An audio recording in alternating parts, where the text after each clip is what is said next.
Happy Sabbath, everyone. Happy Sabbath! One thing is for sure, that when we are defeated, we are never out once God is on our side. God protected his people then, and he will protect us now. Stay with us as we discuss this week's lesson entitled Defeat of the Assyrians. Our memory text is taken from Isaiah 37 verse 16. O Lord of hosts, God of Israel, the one who dwells between the cherubim, you are God, you alone, of all the kingdoms of the earth, you have made heaven and earth. Sabbath Afternoon. A gaunt man walks barefoot with his two sons. A man leads the oxen while two women sit on the cart. Soldiers are everywhere. A battering ram smashes into the city gates. Hectic carnage reigns supreme. Fast forward, a king sits grandly on his throne. Some captives approach him with hands upraised, pleading for mercy. This series of pictures, which once adorned the walls of Sennacherib's, which means palace without a rival, are now in the British Museum. And what a story they have to tell about the plight of God's professed people. Sunday, strings attached.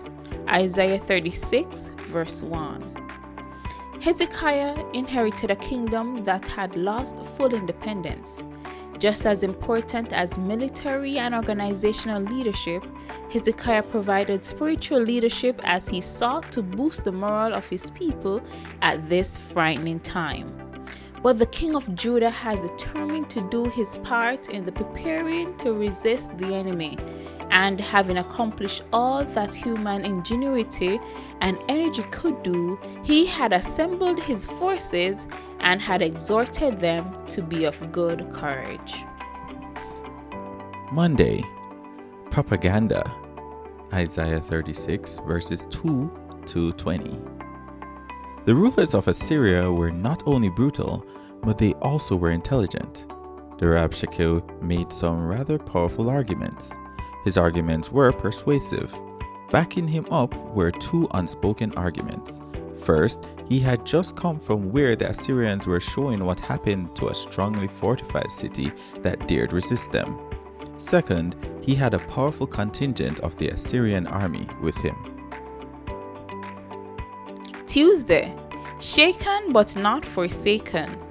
Isaiah chapter 36 verse 21 through chapter 37 verse 20. Shaken to the core and mourning in distress, Hezekiah turned to God, humbly seeking the intercession of Isaiah, the very prophet whose counsel his father had ignored. Sennacherib had pointedly attacked Hezekiah's strongest defense, faith in his God.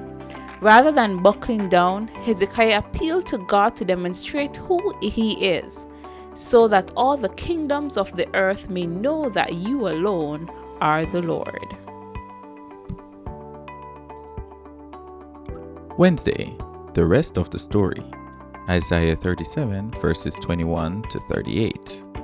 In response to Hezekiah's prayer of total faith, God sent him a message of total assurance for Judah that boils over the molten fury against the proud Assyrian king who had dared to defy the divine King of Kings. Then God promptly fulfilled his promise to defend Jerusalem. From one perspective then, there would have been no Jewish people to whom the Messiah could be born. Their story would have ended right there, but God kept hope alive. Thursday, in sickness and in wealth. Isaiah chapters 38 and 39. By rejecting signs offered by God, Ahaz has started the course of events that led to trouble with Assyria. But now Hezekiah had asked for a sign, so God strengthened him to meet the crisis his father had brought upon Judah. He needed powerful allies, which explains his motivation for contacting Hezekiah. If the sun itself moved at Hezekiah's request, what could he do to Assyria? Friday. In response to the cry of a faithful king, God saved his people and showed who he is, the omnipotent King of Israel who controls the destiny of earth. Not only does he destroy those who attempt to destroy his people, but he also provides opportunities for others, no matter how Babylonian, to become his people.